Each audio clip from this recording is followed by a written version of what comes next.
welcome back to my channel. If you are new here, my name is Sarah, and today I'm going to be doing Julie's 2-month update. She is on the floor in front of me here. You'll probably be able to hear her every once in a while, and I don't know how much time I have because she's about ready to take a nap, so we'll see. But I'll be quick because I just want to get through things that have happened in the last month with her. She is, I'm guessing now, around 9.5 pounds. We have not gone to her 2-month update yet. That's in about a week. I didn't want to wait for that to film this because we are exactly at 2 months today. So I think she's about 9.5 pounds. She, in terms of length, I don't really know where she is. She might be 21 inches. That's just a really rough guess though. She is definitely still fitting into newborn clothes. Some of them are a little bit tight, but most of them still fit pretty well. And then I am putting her in a lot of 0 to 3 and even some 3-month that fits a little bit loose. She's kind of at that point where she's kind of fitting into those sizes, but it's definitely not like fully fitting yet. So, hi. I think she wants to say hi because he's being very social right now, huh? You're looking around and talking. Do you want to look in the camera, buddy? No? So in terms of sleep, she is doing pretty good. She is still sleeping in our room at night. We have her in a halo bassinet next to the bed, and she is doing pretty good with that. She pretty consistently now, I would say probably for the last month, has been just waking up about once a night, and then she'll wake up at like 6 or 7, and that will be like her being up for the day at that point. So we usually put her to bed anywhere between like 9 and 11, anywhere in there. Really depends. We don't have her on like the same schedule every single day, but throughout the day she is eating about every 3 hours. So it's just kind of when she woke up and just kind of how the day went is when she goes to bed. But she will sleep usually till anywhere between 1 and 3. We'll feed her once, and then she will go back to sleep until like 6 or 7. Hi. So that has been awesome. We are bottle feeding her. I am exclusively pumping, so it's usually like 80% of the bottle is breast milk and the rest is formula. And then I will usually pump once throughout the night when she gets up, but sometimes I don't. Sometimes I just sleep through and don't pump at all throughout the night. It just depends on how tired I am. My husband usually will do her one feeding and I will pump. So that's kind of how it's worked out for us. We did try for naps in the middle of the day. We, a few weeks ago, started putting her in our room because before she was just kind of sleeping wherever she was or in the swing downstairs with us. But in the last couple weeks, we've tried having her nap in our room by herself. And then actually, for the last few days, I've been having her do at least 1 nap a day in her crib in the DockATot. And I don't know if technically you're supposed to do that, but I love the DockATot and I feel really safe doing that. So I put her in the DockATot in her crib to just take 1 nap a day, and then she does really well with that. Actually, she really likes that it is so quiet and dark, because even in our room I feel like it's not as dark as it is in her room. So she just really sleeps well in her room, in her crib, which is awesome. Huh, girlfriend?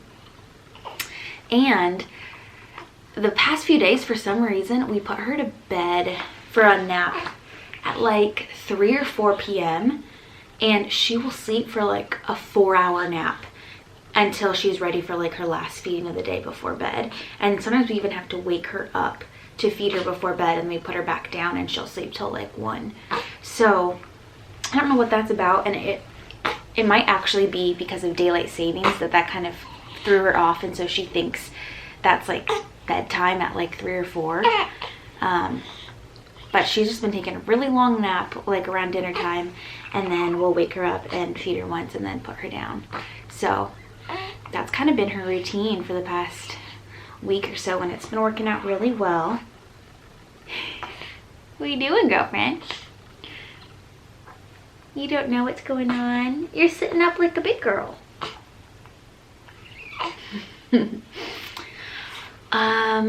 What else?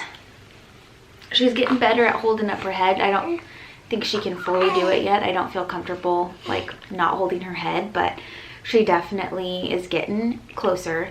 In terms of rolling over, she, I think, did it once yesterday by herself. One of the times I kind of helped prop her head up and gave her like a little bit of a head start, and so then she did it again. But I think the first time she rolled over, she did it completely on her own, and I don't know if she intended to, but she did it. So that was pretty cool. She still has like no hair. She has a bald spot on the back of her head, and I honestly think that that might be because in the NICU she just laid in one spot pretty much like the whole 12 days. I think that's gotta be it, because she has a couple other bald patches on her head from where they had like IVs and tape on her. So I think that that's what it is, because she really doesn't sleep in the same position at home. She doesn't sleep on like one side of her head more than another. She does a pretty good job of moving around, and so she doesn't really have much of like a flat head issue at all. So it just seems weird that there's just like a huge patch of baldness like right in the middle of her head in the back. So I think it's got to be from the NICU. I don't know if anybody else has a baby that spent some time in the NICU, if you had issues with bald patches, let me know. But I feel like that's probably what it is. She has definitely been getting a little bit more fussy over the past few weeks. I think it's just because she's older now, so for her to actually be able to be comfortable and go to sleep takes a lot more. So she needs to be in quiet, in the dark, with a sound machine, sometimes with a pacifier. And if she doesn't have those things, then she gets really fussy and upset. And she also, I feel like, doesn't like to have a dirty diaper, whereas before I feel like she would just pass out and not care. But now she really gets offended if she has a dirty diaper. So she's just a little bit more fussy now, but we're starting to figure out what all of the problems are and fixing them quickly, so she's not fussy for too long. But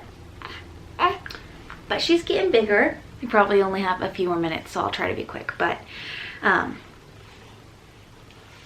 we are still taking her out to grocery stores, to Target, to wherever we need to go, and she does a great job when she's out in public. It seems like she does better when she's out than she's home, and I'm sure that that's probably common because she's in a car seat and she's moving around and she just kind of passes out, and she'll sleep for most of the time we're out, and then I'll just bring a bottle and I'll feed her, and she does great. She really doesn't have many problems, so she's still doing really good with that. The last thing that I did want to mention is she's had a little bit of a rash on her face and her neck and a little bit on her chest. And it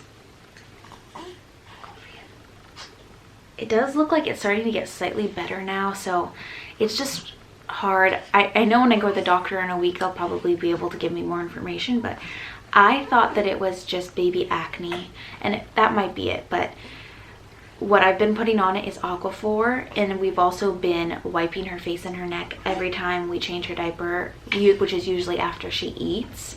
So it seems like it's getting a little bit better, but I'm also wondering if it could be eczema, because my son had really bad eczema, but it was mostly on his arms and his legs. It wasn't on his face.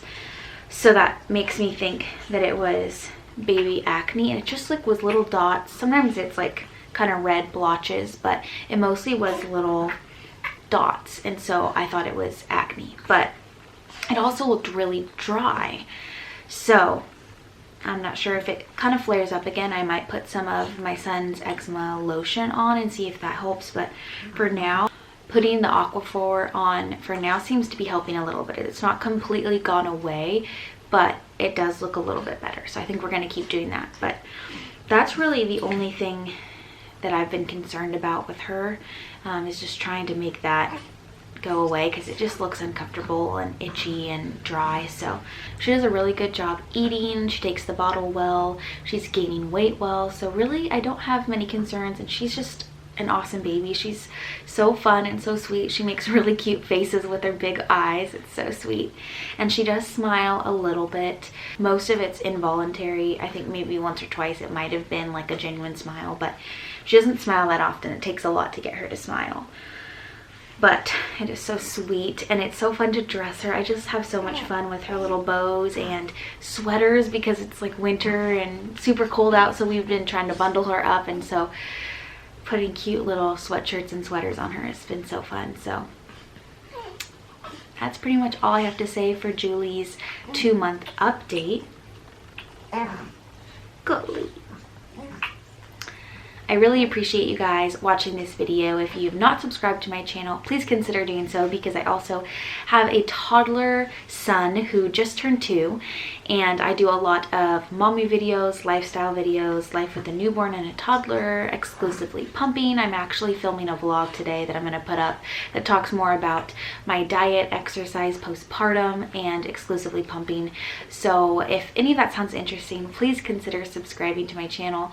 Hit the like button if you enjoyed this video, and I will see you guys in the next one. Bye.